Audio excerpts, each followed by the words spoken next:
Hello बच्चों, आज Hindi second में पाठ 1 लिप के बारे में मैं आपको बताने जा रही हूँ। भाषा में प्रयोग की जाने वाली ध्वनियों को लिखित रूप देने के लिए चिन्ह बनाए गए। ये चिन्ह ही वर्णों के नाम से जाने जाते हैं। चिन्हों या वर्णों को व्यवस्थित करके लिखने को ही लिप कहा जाता है। जैसे भाषा की मौखिक ध्वनियों का लिखित रूप ही लिप है। बोली किसी छोटे से क्षेत्र में प्रयुक्त होती है। इसका प्रयोग मौखिक ही होता है, इनका लिखित रूप नहीं मिलता। उपभाषा का क्षेत्र बोली की तुलना में विस्तृत होता है। उपभाषा का प्रयोग सीमित क्षेत्र के लोगों द्वारा ही किया जाता है। इसका लिखित रूप भी प्राप्त होता है।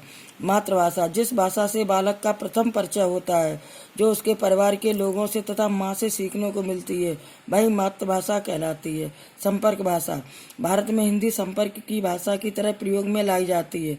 संपर्क भाषा वह भाषा होती है जिसे किसी देश की अधिकतम जनसंख्या आपसी संपर्क के लिए प्रयोग करती है। राजभाषा जिस भाषा का प्रयोग कार्यालयों में तथा सरकारी कामकाज के लिए किया जाता है, वही उस देश की राजभाषा होती है। राष्ट्रभाषा किसी भी राष्ट्र की वह भाषा होती है जिसका प्रयोग उस राष्ट्र के अधिकतम निवासी करते हैं। भारत की राष्ट्रभाषा हिंदी है। व्याकरण भाषा के बोलने तथा लिखने के नियमों का ज्ञान करवाने वाला शास्त्रीय व्याकरण कहलाता है।